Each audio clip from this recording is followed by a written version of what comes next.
ಕಳೆದ 15 ದಿನದಲ್ಲಿ ಒಟ್ಟು 13 ಪೊಲೀಸ್ ಠಾಣೆಯಲ್ಲಿ ದಾಖಲಾದ 28 ಸ್ವತ್ತಿನ ಜಾನುವಾರು ಮತ್ತು ಪಂಪ್ಸೆಟ್ಗಳು ಪ್ರಕರಣದಲ್ಲಿ ಅಂತಾರಾಜ್ಯ ಕಳ್ಳರು ಸೇರಿದಂತೆ ಒಟ್ಟು 28 ಜನರು ಆರೋಪಿಗಳನ್ನು ಬಂಧನ ಮಾಡಲಾಗಿದೆ. ಒಟ್ಟು 52,93,900 ಮೌಲ್ಯದ ಕಳುವನ ಸ್ವತ್ತು ಜಪ್ತಿ ಮಾಡಲಾಗಿದೆ. ಬೀದರ್ ನಗರ ಪೊಲೀಸ್ ಠಾಣೆ, ಭಾಲ್ಕಿ ನಗರ ಪೊಲೀಸ್ ಠಾಣೆ, ಔರಾದ್ ಪೊಲೀಸ್ ಠಾಣೆ, ನೂತನ ನಗರ ಪೊಲೀಸ್ ಠಾಣೆ, ಕಮಲ್ ನಗರ ಪೊಲೀಸ್ ಠಾಣೆ, ಠಾಣಾ ಕುಸ್ನೂರು ಪೊಲೀಸ್ ಠಾಣೆ, ಮೆಹಕರ್ ಪೊಲೀಸ್ ಠಾಣೆ, ಬಸವ ಕಲ್ಯಾಣ ನಗರ ಪೊಲೀಸ್ ಠಾಣೆ ಸೇರಿದಂತೆ ಒಟ್ಟು 13 ಠಾಣೆಗಳಲ್ಲಿ ದಾಖಲಾಗಿದ್ದ ಪ್ರಕರಣಗಳನ್ನು ಈಗಾಗಲೇ ಬಗೆಹರಿಸಲಾಗಿದೆ.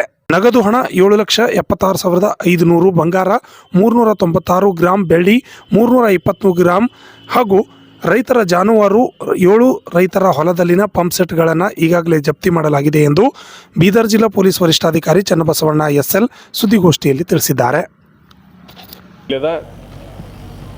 ಕಳುವಾದ ಸ್ವತ್ತು ಮತ್ತು ಜಾನುವಾರುಗಳನ್ನು ಜಪ್ತಿ ಮಾಡಿರ್ತೇವೆ. ನಗದು ಹಣ 7,76,500 ಇದೆ. 7,76,500 ರೂಪಾಯಿ. ಬಂಗಾರ 396 ಗ್ರಾಂ, ಬೆಳ್ಳಿ 320 ಗ್ರಾಂ, ಜಾನುವಾರುಗಳು 7 ಜಾನುವಾರುಗಳು, 6 ಪಂಪ್ಸೆಟ್ಗಳು, 3 4 ಚಕ್ರದ ವಾಹನಗಳು, 4 ದ್ವಿಚಕ್ರದ ವಾಹನಗಳು, ರೈತರಿಗೆ ಸಂಬಂಧಪಟ್ಟಂಥ ಆಹಾರ ಧಾನ್ಯ ಆದಂಥ 2 ಸೋಯಾಬೀನ್ ಚೀಲಗಳು, ಕಂಪ್ಯೂಟರ್ ಉಪಕರಣಗಳು 1-2 ಮತ್ತು ಈ ಮದ್ಯ ಏನು ಇತ್ತೀಚೆಗೆ ಜಿಲ್ಲೆಯಲ್ಲಿ ವೈನ್ ಶಾಪ್ ಕಳ್ಳತನಗಳಾಗಿತ್ತು, ಅದರಲ್ಲಿ ಕೂಡ ಏನಂದರೆ 34 ಲೀಟರ್ 560 ml ಅಷ್ಟು ಮೌಲ್ಯದ ಮದ್ಯವನ್ನು ಮತ್ತು ಹಣವನ್ನು ಕೂಡ ಏನಂದರೆ ಆ ಪ್ರಕರಣಗಳಲ್ಲಿ ವಶಪಡಿಸಿಕೊಳ್ಳಲಾಗಿದೆ.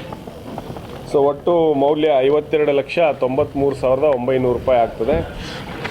ಒಟ್ಟು 28 ಜನ ಆರೋಪಿತರನ್ನು ಬಂಧಿಸಿ ನ್ಯಾಯಾಂಗ ಬಂಧನಕ್ಕೆ ಕಳಿಸಲಾಗಿದೆ.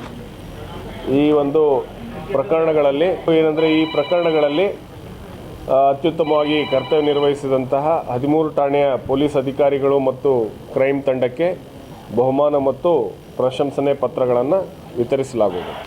ಮುಖ್ಯವಾಗಿ ಏನಂತಂದರೆ ಈ ಬಾರಿಯ ಏನು ಕಳ್ಳತನ ಪ್ರಕರಣಗಳ ಒಂದು ಡಿಟೆಕ್ಷನಲ್ಲಿ ಎಸ್ಪೆಷಲಿ ರೈತರಿಗೆ ಸಂಬಂಧಪಟ್ಟಂತೆ ಜಾನುವಾರುಗಳ ಕಳ್ಳತನದ ಪ್ರಕರಣ ಏನಂದರೆ ಭಾಳ ಪ್ರಮುಖವಾದದ್ದು. ಭಾಲ್ಕಿ ಸಬ್ ಡಿವಿಷನ್ನಲ್ಲಿ ಭಾಳ ಹೆಚ್ಚು ಪ್ರಕರಣಗಳು ಈ ಥರ ಕಂಡು ಆಗ್ತಾಯಿದೆ ಅನ್ನುವಂಥದ್ದನ್ನು, ಅದರಲ್ಲಿ ಆರೋಪಿಗಳನ್ನು ಬಂಧಿಸಿ ಏನಂತಂದರೆ ಜಾನುವಾರುಗಳನ್ನು ಪತ್ತೆ ಮಾಡಿದ್ದಾರೆ. ಜೊತೆಗೆ ಪಂಪ್ಸೆಟ್ ಕಳ್ಳತನ ಕೂಡ ಆಗ್ತಾಯಿತ್ತು, ಅದನ್ನು ಕೂಡ ಏನಂತಂದರೆ ಇವತ್ತು ಪತ್ತೆ ಮಾಡಿದ್ದಾರೆ.